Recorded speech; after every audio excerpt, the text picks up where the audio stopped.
सबको जय मसीह की। एक बार फिर से परमेश्वर पिता का धन्यवाद आज के सुंदर समय के लिए, सुंदर शाम के लिए। और प्रियो, जैसा कि हम लोग प्रकाशित वाक्य की किताब का अध्ययन कर रहे हैं पिछले लगभग 1 साल से, और अभी हम लोग अंत के चैप्टर्स में आ गए हैं। अभी आज हम लोग 20वें अध्याय को शुरू करेंगे अध्ययन करना, और परमेश्वर की अनुग्रह से हम सहायता मांगेंगे और उसकी मदद मांगेंगे कि आज 20वें अध्याय को हम 21वें अध्याय को हम शुरू कर सकें।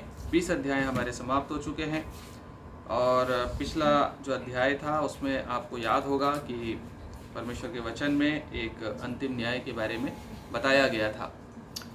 आज हम 21वां अध्याय शुरू करेंगे। 21वें अध्याय के पहले से लेकर के और 6वें वचन तक पहले हिस्से में आज हम करेंगे।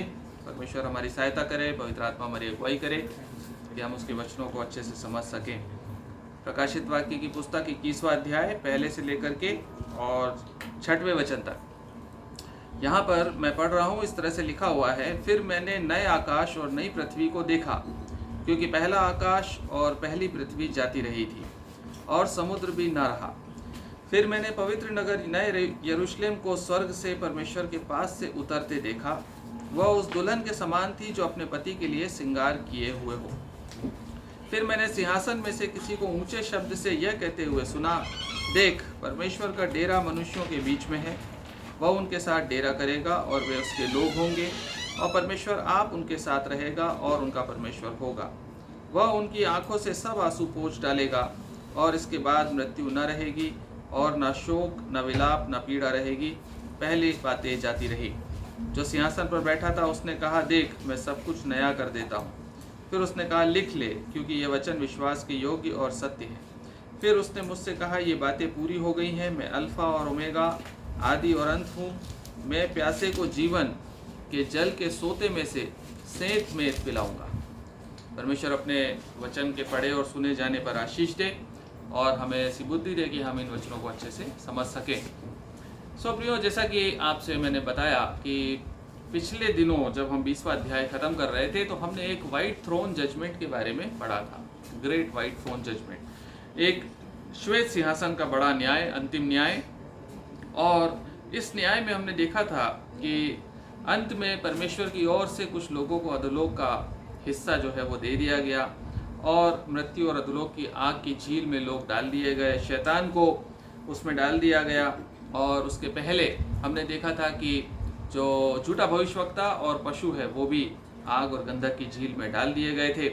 और उसके बाद जिनका नाम जीवन की पुस्तक में नहीं मिला, उन सब लोगों को भी आग और गंधक की झील में डाल दिया गया। यहाँ पर हम देखते हैं प्रियो कि यीशु मसीह के 1000 वर्ष का जो मिलेनियम किंगडम है वो समाप्त हो गया है। और मिलेनियम किंगडम समाप्त होने के बाद एक नई बात की शुरुआत हो रही है। और बाइबल में इस प्रकार से टाइटल दिया हुआ होता है इस पैसेज का, नया आकाश और नई पृथ्वी। और अभी हमने जिस पोर्शन को पढ़ा उसको पढ़ने के बाद भी आपको ये चीज़ समझ में आ रही होगी कि नया आकाश और नई पृथ्वी से क्या मतलब है। 21वें अध्याय के पहले वचन में कहता है, फिर मैंने नए आकाश और नई पृथ्वी को देखा, क्योंकि पहला आकाश और पहली पृथ्वी जाती रही थी और समुद्र भी नहीं रहा था। हमने पिछली बार ये देखा था प्रियो कि जो आकाश और पृथ्वी है वो ओरिजिनल क्रिएशन का हिस्सा है। परमेश्वर की जो मूल सृष्टि है उत्पत्ति 1:1 में, वो है आकाश और पृथ्वी। उसने आदि में आकाश और पृथ्वी की रचना की, और उसके बाद समुद्र आ गया। लेकिन समुद्र जो था वो परमेश्वर की ओरिजिनल क्रिएशन का हिस्सा नहीं था। समुद्र जो आया है वो कब आया है? जब दुष्टात्माओं ने, जब शैतान ने, लूसीफर ने पाप किया, और लूसीफर के पाप की वजह से ह्यूमन रेस भी करप्ट हो गई। और उसके बाद जो है यहाँ पर हम देखते हैं कि ओरिजिनल क्रिएशन में परमेश्वर के मॉडिफिकेशंस हुए हैं। हम यहाँ पर देखते हैं कि 21वें अध्याय के पहले वचन में कहता है कि जो आकाश और पृथ्वी और बाद में जो ऐड हुआ है समुद्र, वो सब की सब जाते रहे। उन सब को परमेश्वर ने खत्म कर दिया है, हटा दिया है, और समुद्र भी नहीं रहा। बोलता है समुद्र भी वहाँ से हटा दिया गया है। और यदि हम पढ़ते हैं दूसरे पत्री में उसके 3 अध्याय में और उसके 10वें वचन से आगे, तो वहां पर क्या लिखा हुआ है? 2 पत्रस 3 अध्याय 10वां वचन, परंतु प्रभु का दिन चोर के समान आ जाएगा, चोर के समान आ जाएगा। उस दिन आकाश बड़ी हड़हड़ाहट के शब्द से जाता रहेगा।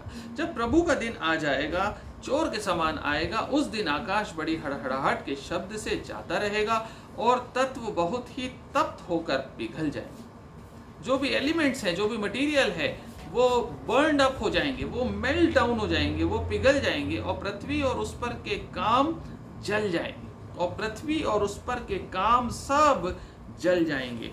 आकाश और पृथ्वी, देखिए कहता है आकाश बड़ी हड़हड़ाहट के शब्द से, एक भयानक गर्जन के साथ आकाश हट जाएगा। कैसा मंजर होगा जब आकाश हमारे ऊपर जो दिखाई देता है, जिसका अंत हमको दिखाई नहीं देता, वो एक बड़ी आवाज के साथ, बड़ी हड़हड़ाहट के साथ यदि यह आकाश हट जाए अपनी जगह से, कैसा मंजर होगा, कैसा खतरनाक वो दिन होगा जब परमेश्वर का दिन जो आएगा, प्रभु का दिन जो आएगा, जब 1000 वर्ष का उसका मिलेनियम किंगडम भी समाप्त हो जाएगा और उसके बाद वो एक नई सृष्टि की रचना करने जाएगा। उस समय आकाश और पृथ्वी जल जाएंगे। यहाँ पर लिखा हुआ है वो बड़ी हड़हड़ाहट के साथ हट जाएगा, शब्द से जाता रहेगा, और तत्व बहुत ही तप्त होकर पिघल जाएंगे। जो तत्व हैं, जो एलिमेंट्स हैं, जो मटेरियल है, जो पृथ्वी के ऊपर की चीज़ें हैं जो बनाई गई थी, वो सब पिघल जाएंगी और बहुत ही तप्त होकर पिघल जाएंगी।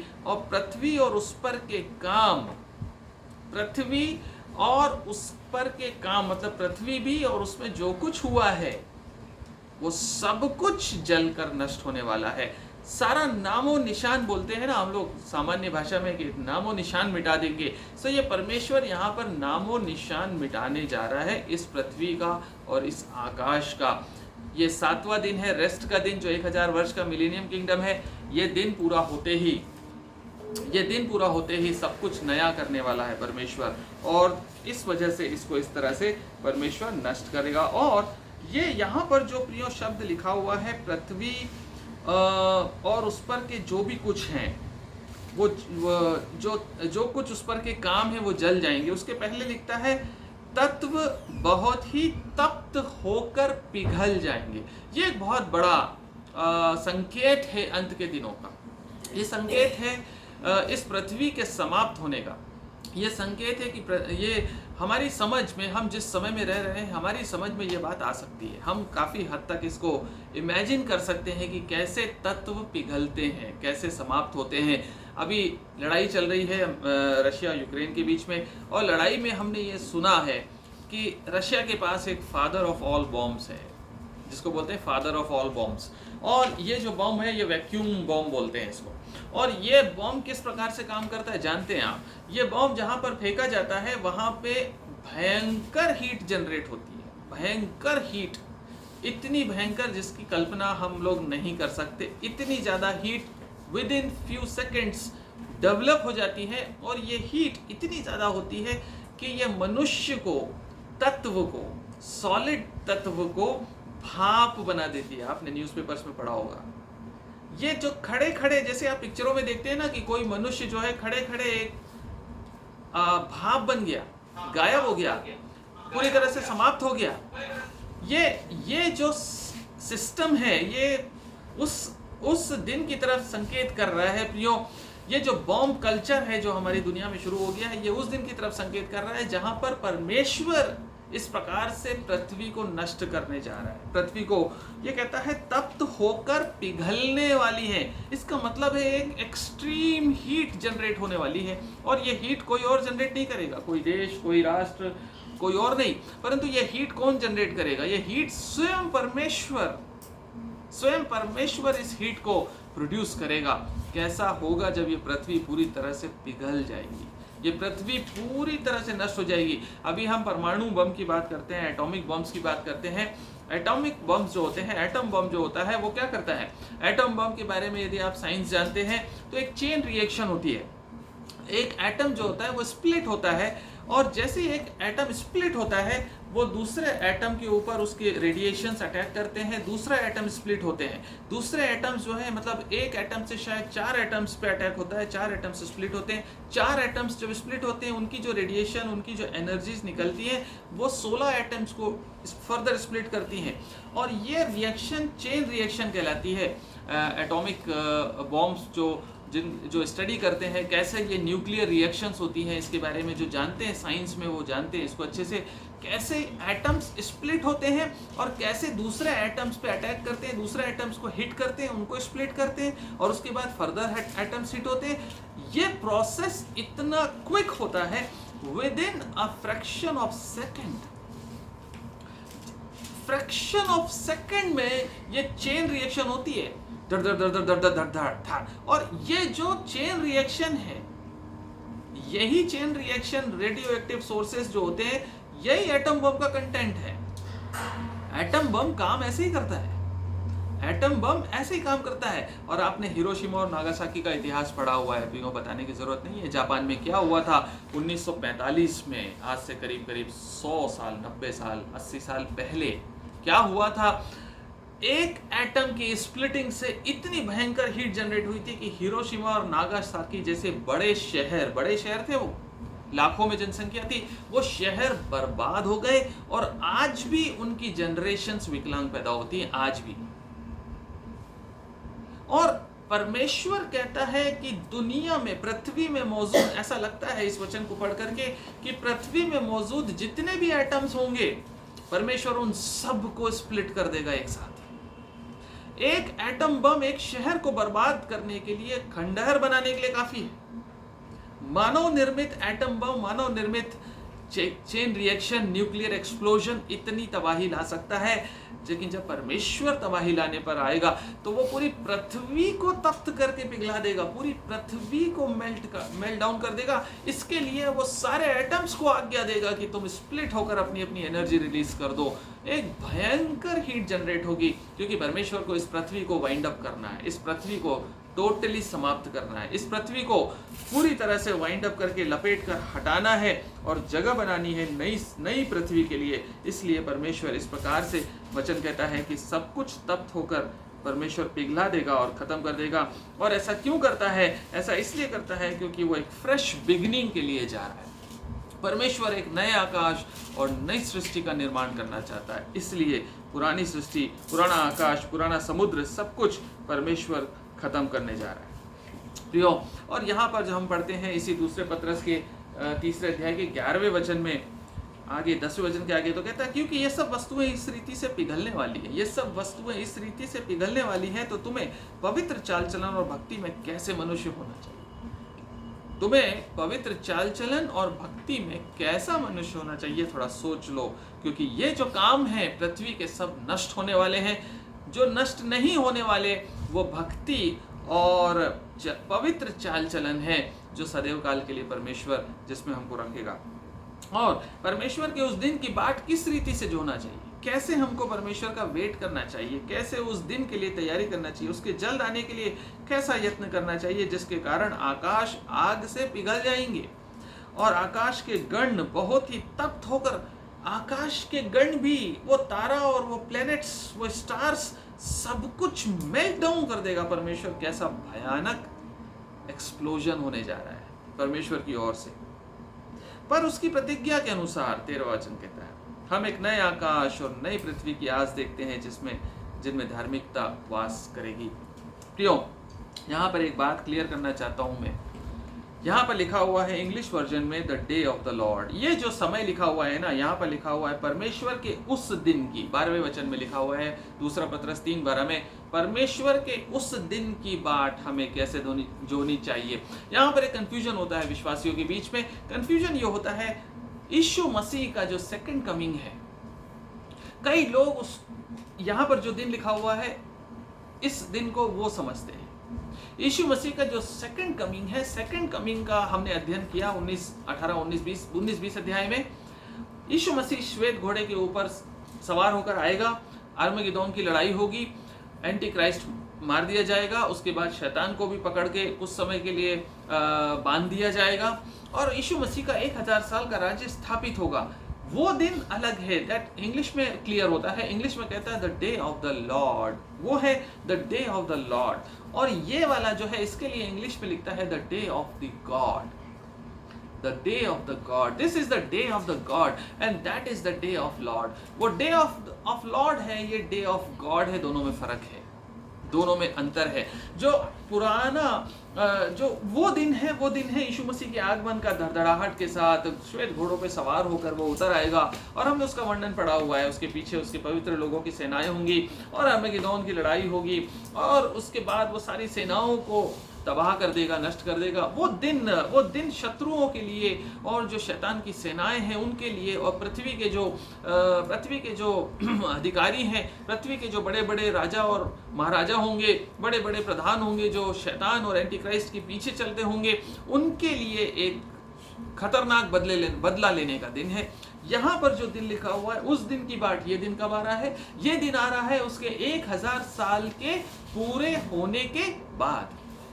ये दिन आ रहा है परमेश्वर के पुत्र यीशु मसीह की जो मिलेनियम किंगडम है, 1000 वर्ष का राज्य है, उस राज्य के समाप्त होते ही इस आकाश और पृथ्वी को मेल्ट डाउन करने के लिए, खत्म कर देने के लिए परमेश्वर इस दिन का वर्णन यहाँ पे कर रहा है। और ये आकाश और पृथ्वी तप्त होकर पिघल जाएंगे, नष्ट हो जाएंगे। ये कब होगा? ये होगा उसके 1000 वर्ष के मिलेनियम किंगडम के समाप्त होने पर, क्योंकि उसके बाद वो एक इटर्निटी में शुरुआत करने जा रहा है, एक नई बिगनिंग की शुरुआत करने जा रहा है। उस बिगनिंग में वो नया आकाश बनाएगा, नई पृथ्वी बनाएगा। पुराना आकाश और पुरानी पृथ्वी को वो मेल्ट डाउन करके समाप्त करने पर जा रहा है। इसलिए यहाँ पर लिखता है 13वें वचन में कहता है, उसकी प्रतिज्ञा के अनुसार हम एक नए आकाश और एक नई पृथ्वी की बाट जोते हैं। एक नया आकाश होगा और एक नई पृथ्वी होगी। और जो 13वां वचन है बहुत सीखने का है प्रियो। दूसरा पत्रस 3 अध्याय 13वां वचन, दूसरा पत्रस 3 अध्याय 13वां वचन हमें रेवलेशन 21वें अध्याय की जो पहला पैसेज है, वो पैसेज दूसरा पत्रस 3 अध्याय के 10, 11, 12, 13 में बहुत अच्छे से समझाया गया है पत्रस के द्वारा। और इसका जो 13वां वचन है कहता है, उसकी प्रतिज्ञा के अनुसार हम एक नए आकाश और नई पृथ्वी की आस देखते हैं। नए आकाश और नई पृथ्वी की क्या देखते हैं? आस देखते हैं। We are waiting upon the God for a new heaven and a new earth. ये पृथ्वी और ये आकाश का रिप्लेसमेंट, एक नई पृथ्वी और एक नया आकाश परमेश्वर बनाएगा यीशु मसीह के 1000 वर्ष के मिलेनियम किंगडम के समाप्ति पर। याद रखिएगा, कंफ्यूज मत होइएगा इन बातों से। परमेश्वर का वो दिन धधकते हुए भट्टे के समान चला आता है। परमेश्वर का ये दिन आकाश और पृथ्वी धधकते हुए तप्त होकर पिघला दिए जाएंगे। दोनों दिन अलग अलग। यहाँ पर जो 13वां वचन है, इसकी आखिरी बात बहुत इंपॉर्टेंट है, सीखने वाली बात है। कहता है नए आकाश और नई पृथ्वी की आस देखते हैं जिनमें धार्मिकता वास करेगी। हेलो, आप समझ रहे हैं कुछ अंतर? देखिए, इसके पहले हमने 20वें अध्याय में और 20वें अध्याय में हमने क्या पढ़ा? हमने पढ़ा था 20वें अध्याय में यीशु मसीह की 1000 वर्ष के राज्य के बारे में। यीशु मसीह अर्मगेदोन की लड़ाई के बाद जब एंटी क्राइस्ट और उसकी सेनाओं को नष्ट कर देगा, तबाह कर देगा, खत्म कर देगा, शैतान को 1000 वर्ष के लिए अथाह कुंड में बांध करके डाल देगा और उसके ऊपर ढक्कन लगा देगा। उसके बाद यीशु मसीह का 1000 वर्ष का राज्य प्रारंभ होगा। 1000 वर्ष का जो राज्य प्रारंभ होगा, आपको बताया था मैंने पिछली बार, यदि याद हो आपको, उस राज्य में कुछ पापी होंगे, कुछ लोग पापी होंगे। उस राज्य में मौत भी होगी, लोग मरेंगे, उनकी उम्र लंबी होगी, लेकिन एक उम्र के बाद वो मरेंगे। इसका मतलब है कि जो पाप है वो 100% रिमूव नहीं किया गया। मृत्यु को पूरी तरह से रिमूव नहीं किया गया पृथ्वी पर, इसी पृथ्वी पर। और जो धार्मिकता है, आप समझिएगा, जो धार्मिकता है वो 100% वास नहीं करती है उस राज्य में। क्यों? क्योंकि उस राज्य में पापी भी हैं, अनरिपेंटेड सिनर्स भी हैं, जिनके दिल में धार्मिकता वास नहीं करती है। ऐसे लोग भी उस राज्य में होंगे। आप समझ रहे हैं? परमेश्वर के पुत्र यीशु मसीह के 1000 वर्ष के राज्य में अनरिपेंटेड सिनर्स होंगे, बाइबल बताती है हमको, हमने पढ़ा था यशाया नबी की किताब, आपको याद हो यदि तो। धार्मिकता किसमें वास करेगी? 13वां वचन कहता है, दूसरा पत्रस 3:13 कहता है, नए पृथ्वी और नए आकाश की बाट जोते हैं, उसमें धार्मिकता 100% वास करेगी। यीशु मसीह का 1000 वर्ष का राज्य ऐसे लोगों के लिए भी होगा, ऐसे लोग भी उस राज्य में जिंदा होंगे, इसी जमीन पे, इसी धरती पे, जिनके मन के अंदर पाप वास करता होगा। आप समझ रहे हैं ना बात को? उनके दिलों में अभी भी अंदर अनराइचियस हार्ट होगा, उनके दिलों में अभी भी अधार्मिकता वास करती होगी, लेकिन यीशु मसीह लोहे का राजदंड लिए हुए वास करेगा।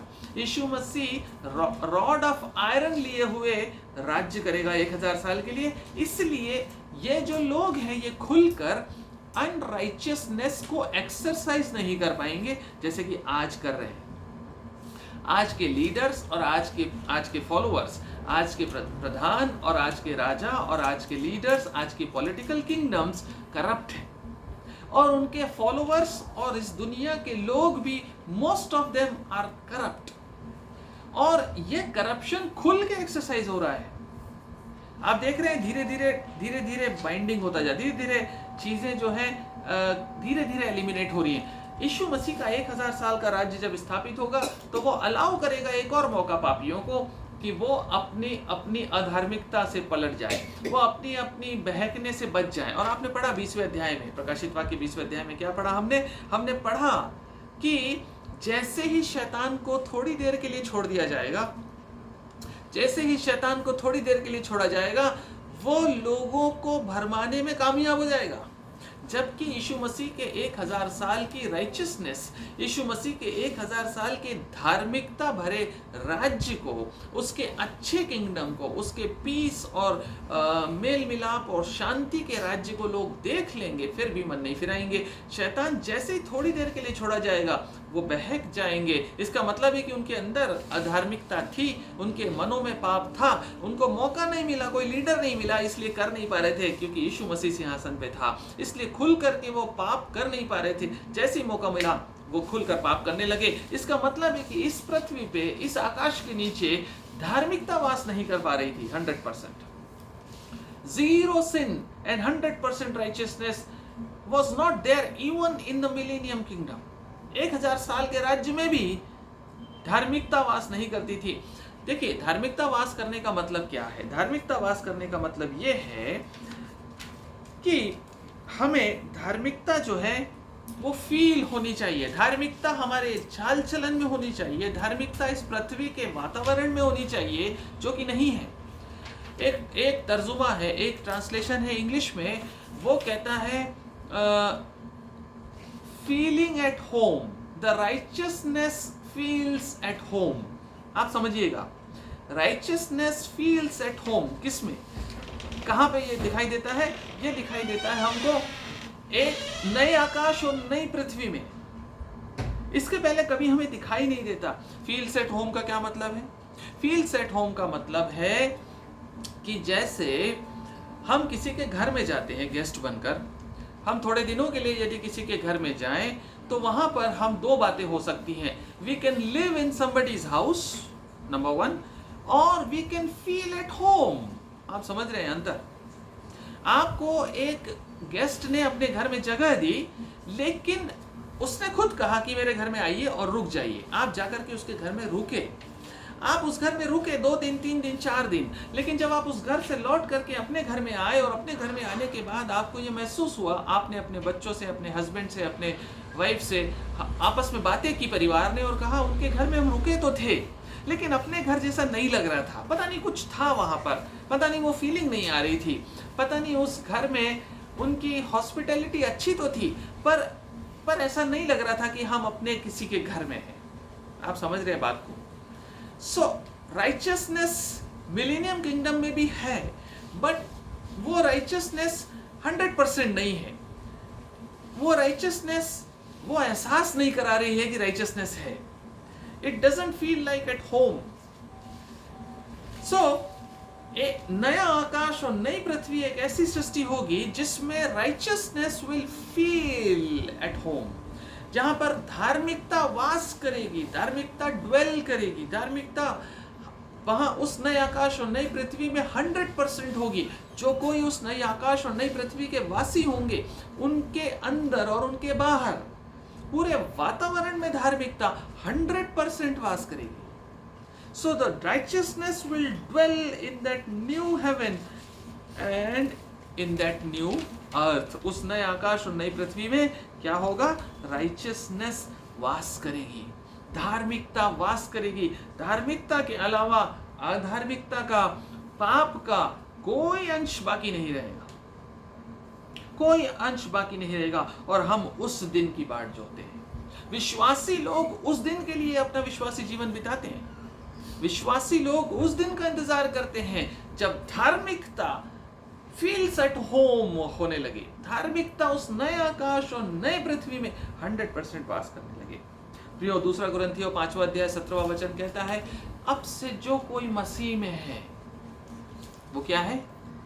वो नई सृष्टि है। इसलिए यदि कोई मसीह में है तो वह नई सृष्टि है। पुरानी बातें बीत गई हैं, देखो सब बातें नई हो गई हैं। प्रियो, नया आकाश और नई पृथ्वी परमेश्वर के वचन की इस बात को कंफर्म करता है कि हमारा परमेश्वर नया बनाने वाला परमेश्वर है। प्रकाशित वाक्य 21वें अध्याय में हमें वो नई सृष्टि दिख रही है जो 2 कुरिन्थियों 5वें अध्याय के 17वें वचन में पौलुस ने बताई थी। आप समझ पा रहे हैं कि नहीं? थोड़ा कोशिश कीजिएगा समझने के लिए। वो नए आकाश और नई पृथ्वी में क्या होगा, उसको थोड़ा फील करिए, थोड़ा इमेजिन करिए कि वो नया आकाश नई पृथ्वी में क्या डिफरेंट होगा। उसको समझने के लिए ये बातों पर हम इतना जोर दे रहे हैं। नया आकाश और नई पृथ्वी में क्या होगा? आज जो पापी मनुष्य पृथ्वी पे मन फिराता है, आज जो पापी मनुष्य पृथ्वी पे मन फिराता है, यीशु मसीह को स्वीकार करता है, वो परमेश्वर के राज्य में प्रवेश कर जाता है। कैसे? वो फिजिकली इस दुनिया में रहता है, पाप के बीच में रहता है, तरह तरह की गंदगी और बेकार पापियों के बीच में रहता है, गंदे माहौल में रहता है, लेकिन उसके दिल के अंदर परमेश्वर का राज्य स्थापित हो जाता है। वो धार्मिकता उस मनुष्य के मन में, उसके विचारों में, उसके चाल चलन में वास करने लगती है। वो फील करने लगता है एक धर्मी कैसा आनंदित होता है, कैसी आशा में जीता है, कैसा पापों से घृणा करता है, कैसा पापों को बर्दाश्त नहीं कर पाता, कैसे उनसे दूर रहना चाहता है, कैसे वो ओवरकमर बनना चाहता है, कैसे वो इन चीज़ों से बाहर आना चाहता है। वो एक धार्मिकता जिसके दिल में आ जाती है यीशु मसीह को ग्रहण करने के बाद, वही व्यक्ति इसको महसूस करता है।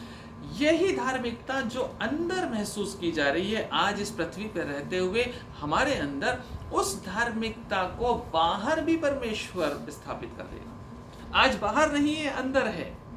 लेकिन नया आकाश और नई पृथ्वी में जो अंदर हम आनंद महसूस करते हैं, हर व्यक्ति आनंदित दिखाई देगा, हर हवा पानी आनंदित होंगे, सारी सृष्टि एंजॉय करती हुई, परमेश्वर की महिमा करती हुई एक आनंद का समय होगा, धार्मिकता का समय होगा। प्रियो, यीशु मसीह जो है वो जब हमारे दिल में आता, उसी धार्मिकता का छोटा सा बीज हमारे दिल में डाल देता है। जब हम यीशु मसीह को ग्रहण करते हैं, जब हम विश्वासी बन जाते हैं, जब हम पापों से ओवरकम करने के लिए आगे बढ़ने लगते हैं, यीशु मसीह पे विश्वास करके अपने पापों से मन फिरा लेते हैं, उस धार्मिकता का छोटा सा अंश हमारे दिलों में वास करने लगता। इसीलिए कहता है पौलुस, जो कोई मसीह में है वो नई सृष्टि है। उसका मन बदल जाता है, पत्थर का हृदय निकाल के मांस का हृदय देता है, और उसके मन में एक शांति और एक जॉय, जो पवित्र आत्मा का जॉय है, the Joy of the Holi spirit, वो उसके दिल में आने लगता है। और दुनिया कितनी भी प्रताड़ित करे, कितनी भी परेशान करे, कितने भी पाप में लिप्त हो, लेकिन उन सब चीज़ों से वो दूर रहता है और उससे उसको कोई फर्क नहीं पड़ता और वो परमेश्वर में आनंदित रहता है। प्रियो, जैसे परमेश्वर यहाँ पे पुराने आकाश और पुरानी पृथ्वी को तप्त करके जलाकर खत्म कर रहा है, जैसे पुराने आकाश और पुरानी पृथ्वी और उसके ऊपर के सारे कामों को जला करके नष्ट कर रहा है, वैसे ही जो मसीह में आता है उसके पुराने मनुष्यत्व को वो यीशु मसीह जलाकर नष्ट कर देता है। यीशु मसीह उसके पुराने मनुष्यत्व को पूरी तरह से मिटा डालता है, वो एक नई सृष्टि बन जाता है। ठीक वैसे ही प्रियो, हमारे मनों में जो यीशु मसीह ने काम शुरू किया है, ये नया काम जो उसने हमारे मनों में आज शुरू किया है, इसका फुलफिलमेंट है ये रेवेलेशन 21। उसकी परिपूर्णता आपको नए आकाश और नई पृथ्वी में दिखाई दे रही है। प्रियो, यीशु मसीह ने क्या कहा यूहन्ना रचित सुसमाचार 4वें अध्याय 2 वचन में, मैं तुम्हारे लिए क्या करने जा रहा हूँ? जगह तैयार करने जाता हूँ। मेरे बाप के यहाँ बहुत सारे स्थान हैं, मैं तुम्हारे लिए जगह तैयार करने जाता हूँ। प्रियो, जो लोग पाप और अधर्मीपन से उकता गए हैं, जो इसके ऊपर विजयी होना चाहते हैं, जो पाप को पूरी तरह से ओवरकम करना चाहते हैं, वो मसीह के आने की बाट जोते हैं और मसीह के आने के साथ उस नए आकाश और नई पृथ्वी की बाट जोते हैं और उसमें बसना चाहते हैं। जैसा मसीह था वैसा ही एटीट्यूड हमारे अंदर पैदा होना चाहिए। ये छोटी छोटी प्रिपरेशंस हमको प्रिपेयर करती हैं नए आकाश और नई पृथ्वी के लिए। नए आकाश और नई पृथ्वी के लिए हमें तैयार करती हैं। प्रियो, हम इस बात को ना भूलें कि हम पापी थे, लेकिन मसीह में आने के बाद हम नई सृष्टि बन गए हैं। आइए जल्दी से आगे बढ़ते हैं। 21वें अध्याय का दूसरा वचन, 21वें अध्याय का दूसरा वचन क्या कहता है? कहता, फिर मैंने पवित्र नगर नए यरूशलेम को स्वर्ग से परमेश्वर के पास से उतरते देखा। वह उस दुल्हन के समान थी जो अपने पति के लिए श्रृंगार किए हुए हो। Praise God. आप समझ पा रहे हैं, ये नगर जो है होली सिटी लिखा हुआ है, यहाँ पे इंग्लिश में लिखा हुआ है। फिर मैंने पवित्र नगर यरूशलेम को, समझिएगा, बहुत इंपॉर्टेंट चीज है, जरूर समझ के आज जाइएगा इस बात को। ये कंफ्यूजन कभी नहीं रहे दोबारा आपके मनों में कि ये नया यरूशलेम है क्या। नए यरूशलेम को मैंने आकाश से उतरते देखा और ये नया यरूशलेम दुल्हन के समान था, श्रृंगार किए हुए, साज सज्जा किए हुए, सजा हुआ एक नगर है जिसके लिए हमेशा पवित्र नगर लिखा जाता है। यीशु मसीह की दुल्हन को, यरूशलेम को हमेशा पवित्र नगर कहा गया है। और जो बेबीलोन था, जो एंटी क्राइस्ट का नगर था, वो एंटी क्राइस्ट का नगर को हमेशा क्या कहा गया रेवेलेशन में? बड़ा नगर। एंटी क्राइस्ट के नगर को हमेशा बड़ा नगर बोला गया और यरूशलेम को हमेशा रेवेलेशन में पवित्र नगर बोला गया है। याद रखिएगा इस बात को, यरूशलेम को कभी भी बड़ा नगर नहीं बोला गया, यरूशलेम को हमेशा पवित्र नगर कहा गया और बेबीलोन को हमेशा ग्रेट सिटी कहा गया, बड़ा नगर। इस दुनिया में जो बड़ा होना चाहता है, परमेश्वर की दुल्हन नहीं बन सकता। इस दुनिया की अभिलाषाएं और इस दुनिया की पोजीशन और पावर और पैसे में जो आगे बढ़ना चाहता है, वो कभी भी यरूशलेम नहीं बन सकता, वो दुल्हन नहीं बन सकता। पति के लिए श्रृंगार करा हुआ, सजा हुआ दिखाई नहीं देता। यूहन्ना को यहाँ पर क्या दिखाई दे रहा है? यरूशलेम नीचे आ रहा है और श्रृंगार किया हुआ, सजा हुआ है। आप सोच रहे होंगे शायद कोई सिटी नीचे आ रही है, जैसे कि यूएफओ आते हैं ना, एलियंस आते हैं जिसमें बैठ के अनजान अंतरिक्ष से कोई छतरी उतरती है, डिस्क, और उसके अंदर तरह तरह की चीजें होती है, एलियंस होते हैं, ऐसा कुछ उतरेगा। लेकिन यहाँ पर जो बाइबिल हमें बताती है, वो बाइबिल ये बताती है कि ये नगर वास्तव में क्या होगा? ये नगर वास्तव में परमेश्वर के पवित्र लोग होंगे, क्योंकि इसको दुल्हन कहा गया है। दुल्हन कौन है? दुल्हन जो है वो यीशु मसीह की कलीसिया है। हेलो, आप सुन रहे हैं कि नहीं सुन रहे हैं? यीशु मसीह की दुल्हन उसकी कलीसिया है। और कलीसिया क्या है? अभी हमने सुना पिछले दिनों, कलीसिया क्या है? कलीसिया ईंट और पत्थर की बनी हुई बिल्डिंग्स का नाम नहीं है। कलीसिया पास्टर साहब का नाम नहीं है। कलीसिया बिशप साहब का नाम नहीं है। कलीसिया किसी डिनोमिनेशन का नाम नहीं है। कलीसिया किसी मिशन का नाम नहीं है। कलीसिया उसके पवित्र लोग हैं और पवित्र लोगों के पवित्र काम उनके कपड़े हैं, उनके श्वेत वस्त्र हैं, हमने पढ़ा था। पवित्र लोगों के काम उनकी धार्मिकता है। प्रियो, पवित्र लोग श्रृंगार किए हुए दिखाई देंगे। अरे, पवित्र लोग कैसे श्रृंगार किए होंगे? सूट बूट पहने होंगे, टाई फाई लगाए होंगे जेंटलमैन बन के, और महिलाएं बड़ी अच्छी बनारसी सिल्क की साड़ी पहनी हुई होंगी, बड़ी अच्छी ज्वेलरी होगी, गले में नौलखा हार, कान में बहुत बढ़िया बड़े बड़े सोने के कान में बड़े बड़े होंगे, और भी जो कुछ होते हैं, चूड़ियाँ होंगी सोने की, और बहुत चमक धमक होगी, और बहुत येलो और गोल्डन लाइट्स होंगी और वाइट लाइट्स होंगी, और इस तरह से वो नीचे आ रहे होंगे सारे के सारे पवित्र लोग यरूशलेम। ऐसा होगा क्या? ऐसा श्रृंगार होगा क्या? लिखा हुआ है दुल्हन के समान श्रृंगार किए हुए नीचे आ रहे हैं, तो दुल्हन का श्रृंगार तो ऐसे ही होता है ना? दुल्हन का श्रृंगार ऐसे ही होता है प्रियो। हम लोगों ने दुल्हन का श्रृंगार ऐसा ही देखा है, लेकिन दुल्हन का श्रृंगार ऐसा नहीं होना चाहिए। मसीह के दुल्हन का श्रृंगार ऐसा नहीं होना चाहिए, क्योंकि मसीह ऐसी दुल्हन को पसंद नहीं करता। ऐसी दुल्हन तो वो नगरी है रोम, जिसके बारे में हमें 18, 19, 20 अध्यायों में पढ़ा। बेबीलोन है वो नगरी जो इस प्रकार के श्रृंगार से सजी हुई रहती है। और श्रृंगार के बारे में बाइबिल हमें साफ साफ बताती है। सजावट के बारे में बाइबिल हमें एक और जगह बताती है। एक ही जगह और ऐसी है जहां पर साज सजावट के लिए स्त्रियों को कुछ निर्देश दिए हैं, और वो निर्देश है पहले पत्रस में। पत्रस ने दिए निर्देश। पत्रस की पहली पत्री 3 अध्याय 4 वचन में कुछ निर्देश दिए थे पत्रस ने, और उसने कहा था कि कैसे वो सजा हुआ होना चाहिए। 3 वचन कहता है 3:3, पहला पत्रस 3:3 कहता है तुम्हारा श्रृंगार दिखावटी ना हो, अर्थात बालों का बाल गूंथना, सोने के गहने, भांति भांति के कपड़े पहनना। नो नो नो नो, ये श्रृंगार नहीं होगा उस यरूशलेम का। आप जैसा मैंने आपको बताया, ऐसा श्रृंगार नहीं होगा। उसके कपड़े चमकीले नहीं होंगे, उसके कानों में सोने के कुंडल नहीं होंगे, उसके गले में सोने का 9 हार नहीं होगा, उसके हीरे मोती से जड़े हुए कंगन नहीं होंगे उसके पास। वो कैसा होगा? 4 वचन, वरन तुम्हारा छिपा हुआ और गुप्त मनुष्यत्व, नम्रता, अंडरलाइन कीजिए, नम्रता और मन की दीनता। 2 बातों के बारे में कहता है, नम्रता और मन की दीनता की अविनाशी सजावट से सुसज्जित रहे, क्योंकि परमेश्वर की दृष्टि में इसका मूल्य बड़ा है। प्रियो, ये जो यरूशलेम ऊपर से उतरता हुआ यूहन्ना को दिखाई दे रहा है ना, ये जो लोग दिखाई दे रहे हैं ना, ये हो सकता है बड़े साधारण श्वेत वस्त्र पहने हों, बड़े सिंपल लोग हैं, कोई डेकोरेशन नहीं, कोई सजावट नहीं, कोई लिपापोती नहीं, कुछ नहीं, कोई चमक धमक नहीं, लेकिन इनके पास एक सजावट होगी। और श्रृंगार किए हुए ये दुल्हन जब नीचे आ रही है, कौन सा श्रृंगार होगा इनके पास? इनके पास होगा नम्रता और मन की दीनता का श्रृंगार। यह है पवित्र यरूशलेम जो ऊपर से नीचे दिखाई दे रहा है आता हुआ। और इन गुणों को इन लोगों ने कहां से सीखा था?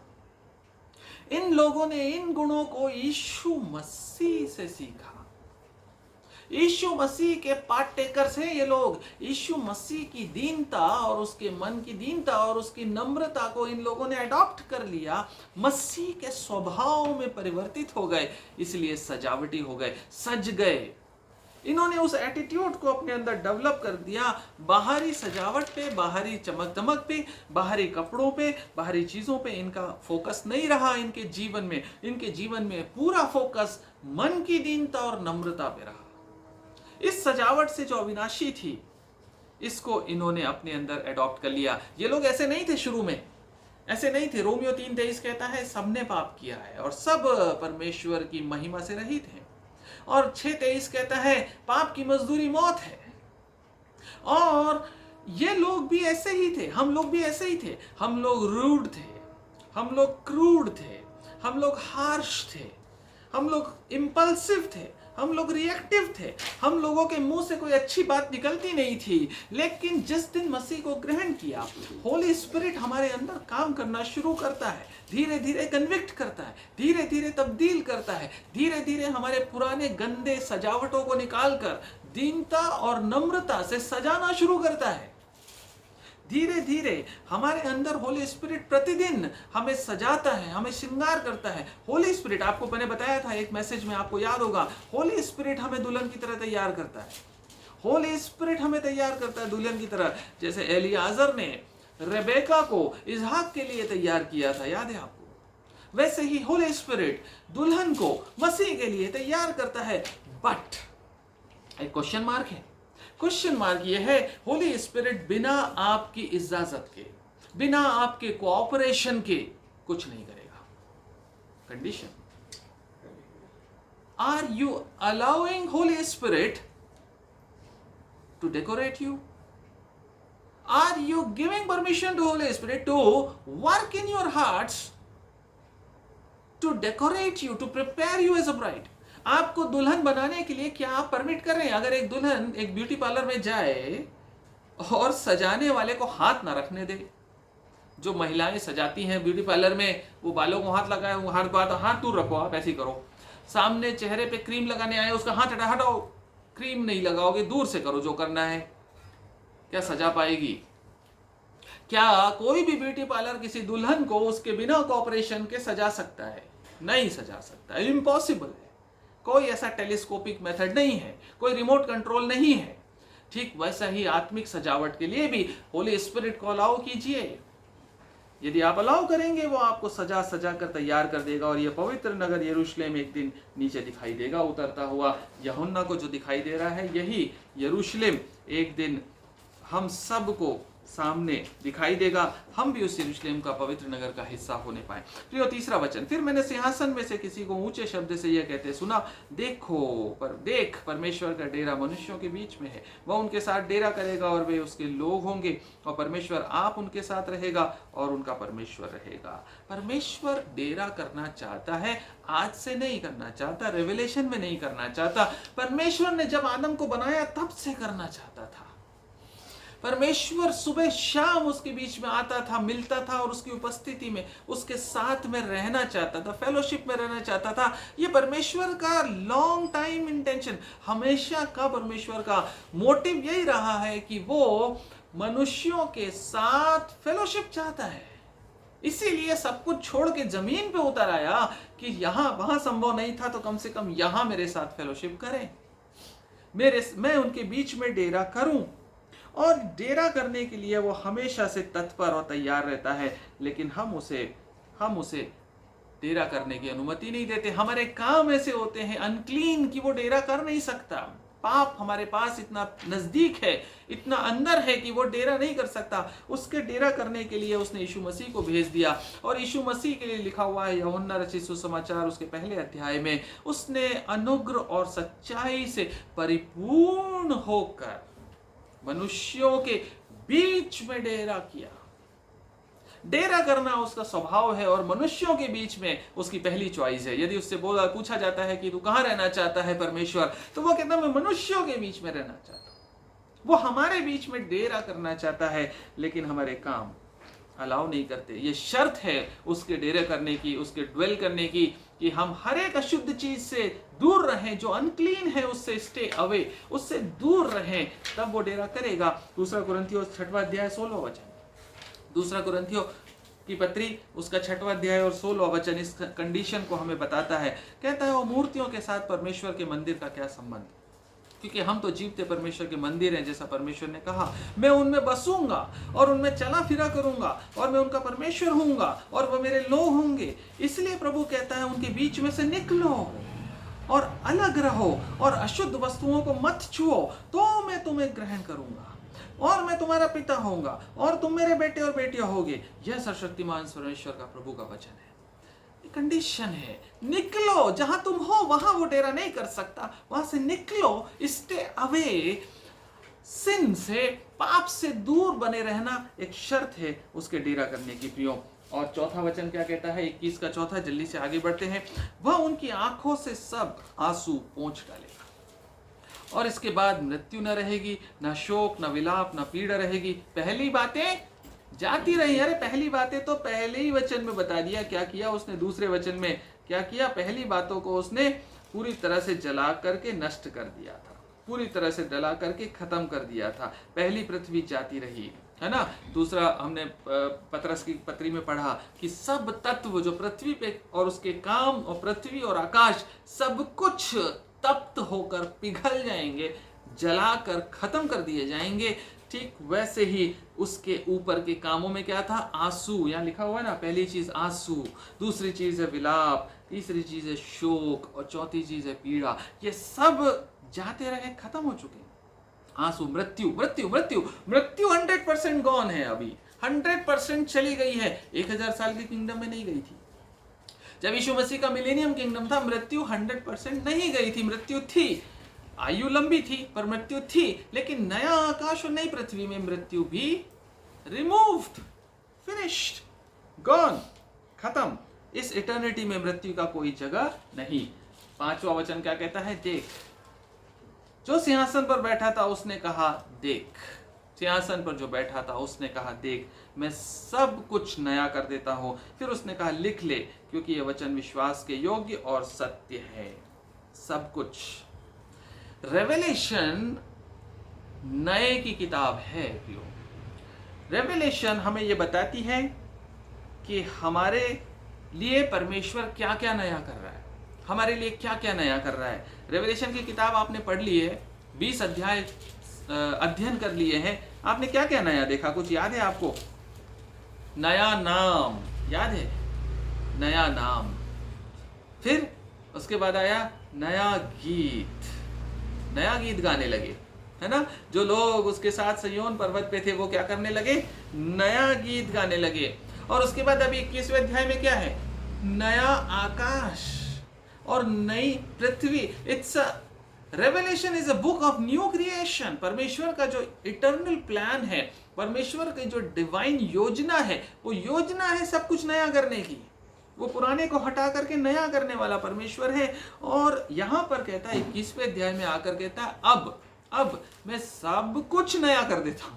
अभी तक तो नाम नया दिया था, गाने नए दिए थे, नया चाल चलन दिया था, नई नई उसने बातें बताई थी, लेकिन अब वो कहता है सब कुछ नया कर देता हूं, कुछ भी पुराना नहीं छूटेगा। पुराना आकाश, पुरानी पृथ्वी पिघल गए, नष्ट हो गए, पाप खत्म, मृत्यु खत्म, आंसू खत्म, पीड़ा खत्म, शोक खत्म, विलाप खत्म, सब कुछ नया, सब कुछ नया बनाने वाला परमेश्वर। और वो कहता है लिख ले। यूहन्ना को कहता है इस बात को लिख। बीच बीच में बोल रहा था मत लिख। यहां पर कहता है जोर देकर के लिख ले, क्योंकि जो मैं कह रहा हूं ना, ये ट्रस्टवर्दी बातें हैं, विश्वास योग्य और सत्य है जो मैं कह रहा हूं। ये वचन विश्वास योग्य और सत्य। ऐसा क्यों कहा परमेश्वर ने? संभवतः ऐसा इसलिए कहा ताकि जो इसके रीडर हैं, विश्वासी लोग जो इसको पढ़ेंगे, वो इस बात पर डिपेंड करें कि परमेश्वर एक नई पृथ्वी और नई आकाश बनाने जा रहा है। नई पृथ्वी, नया आकाश बनाने जा रहा। इस नई पृथ्वी और नए आकाश के बनने से कोई रोक नहीं सकता परमेश्वर को। पुराना आकाश जिसमें हम आज आनंद मनाते हैं, जिसमें बसना चाहते हैं, जिसमें हम सब कुछ स्ट्रक्चर्स बिल्ड करना चाहते हैं, जिसमें हम बड़े बड़े मेमोरीज छोड़ के जाना चाहते हैं, जिसमें बड़े बड़े ट्रस्ट बना के जाना चाहते हैं, बड़े बड़े काम, गुड वर्क्स कर करके अपना नाम की मीनार बनाना चाहते हैं, ये जगह नष्ट होने वाली है। परमेश्वर कहता है ये सब कुछ मैं मिटा डालूंगा, क्योंकि ये श्रापित पृथ्वी है। इसमें सब कुछ भला होकर भी सब कुछ भला नहीं हो सकता, धार्मिकता वास नहीं कर सकती। इस पृथ्वी को परमेश्वर पूरी तरह से नष्ट करने वाला है। 6वां वचन, इस हिस्से का आखिरी वचन पढ़ करके इस हिस्से को हम समाप्त करेंगे। कहता फिर उसने मुझसे कहा ये बातें पूरी हो गई, मैं अल्फा और ओमेगा, आदि और अंत हूं, मैं प्यासे को जीवन के जल के सोते में से सेत पिलाऊंगा। प्रियो, ये बातें पूरी हो गई हैं, पूरा हुआ। एक और जगह आया था, याद है ना आपको? कहाँ आया था? क्रूस के ऊपर, है ना? यीशु मसीह के क्रूस के ऊपर पूरा हुआ है। यीशु मसीह ने वहां पर क्या कहा था? इंग्लिश में लिखा हुआ it is finished, it is finished. और यहां पर क्या लिखा है मालूम है आपको? इंग्लिश में यहां पे लिखा है it is done, it is completed, it is finished, it is finished, it is done. थोड़ा फर्क है दोनों में प्रियो। यीशु मसीह यहां पर कह रहा है मैं अल्फा हूं, मैं ही ओमेगा हूं। इसका मतलब है ये सब कुछ फिनिश्ड हो जाएगा मेरे को छोड़ के, मुझे छोड़ के सब कुछ फिनिश होने वाला है। और यीशु मसीह ने एक अच्छा काम शुरू कर दिया था क्रूस के ऊपर। उसने नए आकाश और नए पृथ्वी को बनाने का रास्ता खोल दिया था क्रूस के ऊपर। उसने कहा था जो दरवाजे बंद हैं उसको मैं खोल के जा रहा हूं। उस दरवाजे को उसने खोल दिया था। जब तक यीशु मसीह नहीं आता, नया आकाश और नई पृथ्वी के खोले जाने, बनाए जाने का रास्ता नहीं था, बंद था। यीशु मसीह इसलिए आया, उसने कहा नाउ इट इज फिनिश्ड क्रूस के ऊपर। मतलब उसने वास्तव में एक शुरुआत की एक काम की। कैसा काम? ऐसा काम जो यहां प्रकाशित वाक्य 21 में पूरा हो रहा है। उसकी शुरुआत वहां हुई थी जहां पर यीशु मसीह क्रूस पे था। और वो कहता है कि मैं उस वर्क को शुरू कर रहा हूं। वहां पे उसने वो वर्क एक्चुअली हमारे मनों में शुरू किया और पृथ्वी पे उसने अपने काम को पूरा किया।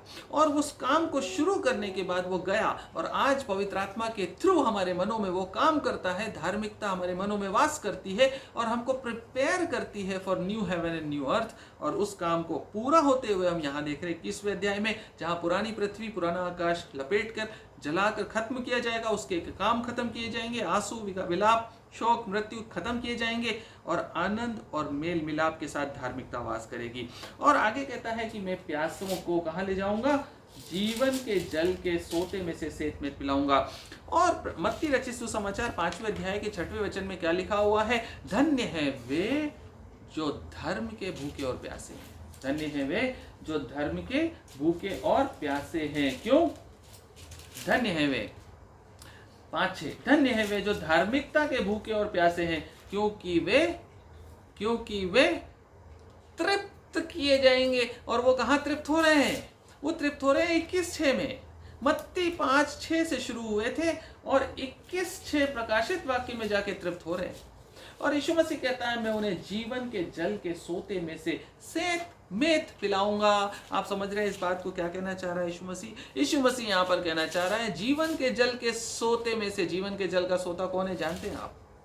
जीवन का जल जो है, बाइबल हमें बताती है जीवन का जल पवित्र आत्मा है। पवित्र आत्मा का मैनिफेस्टेशन और उसका एक्सपीरियंस वो जल है जिसमें आप तृप्त होते जाते हैं, उसका प्रगटीकरण। और ये कैसे दिया गया? सेतमेत। ये जीवन के जल के सोते में से सेतमेत मिलाऊंगा। आप यदि ऐसा सोचते हैं कि आपके उपवास रखने से आपको पवित्र आत्मा मिल जाएगा, यदि आप ऐसा सोचते हैं कि आपके दान देने से आपको पवित्र आत्मा एक्सचेंज में मिल जाएगा, यदि आप ऐसा सोचते हैं कि आपके चर्च में सबसे पहले पहुंचकर सबसे लास्ट तक बैठे रहने से या पुलपिट पे खड़े होकर प्रीच करने से आपको पवित्र आत्मा मिल जाएगा, तो ऐसा नहीं है। पवित्र आत्मा किसी कॉस्ट से नहीं मिलता, किसी कॉस्ट के पेमेंट से नहीं मिलता। जीवन के जल का सोता यीशु मसीह ने सेतमेत दिया है और तृप्त करने वाला जल है जो आपको सेटिस्फाई करता है, क्विंच करता है, थर्स्ट को पूरी तरह से क्विंच करता और आपको परिपूर्ण करता है। ये जीवन के जल के सोते में से यीशु मसीह कहता है मैं सबको लेकर के जाऊंगा और नए आकाश और नई पृथ्वी में पवित्र आत्मा की भरपूरी होगी। और ये पवित्र आत्मा की भरपूरी इसकी धार्मिकता में, इस पृथ्वी के अंदर धार्मिकता के वास में दिखाई देगी। सेतमेत, free of cost, no payments we can make for it. हम कोई मूल्य उसका दे नहीं सकते, ना आज और ना उस नए आकाश और नई पृथ्वी में। ये सेतमेत देने वाला जल का सोता जो हमें दिया गया, जिसके द्वारा हम परिपूर्ण किए जाएंगे। प्रियो, ये नए आकाश और नई पृथ्वी की बात है जो परमेश्वर ने अपने वचन में हमको सिखाई। इसके सीखे जाने से हम अपने जीवन को तब्दील करें और नए आकाश और नई पृथ्वी के लिए तैयार करें। इसके द्वारा हम ये समझें कि परमेश्वर की योजना हमें इटर्निटी में ले जाने की है, अनंत काल में ले जाने की है। और अनंत काल में ले जाने के लिए परमेश्वर ये सब कुछ वचन के रूप में हमें दे रहा है। परमेश्वर अपने वचन के ऊपर आशीष दे और हमें तैयारी दे कि हम बाट जोते रहें, जैसा पतरस की पत्री में लिखा हुआ है कि हम उस नए आकाश और नई पृथ्वी की बाट जोते हैं जो परमेश्वर बनाने वाला है। परमेश्वर अपने वचन के ऊपर आशीष दे और हमें इस सब बातों के लिए तैयारी का मन दे।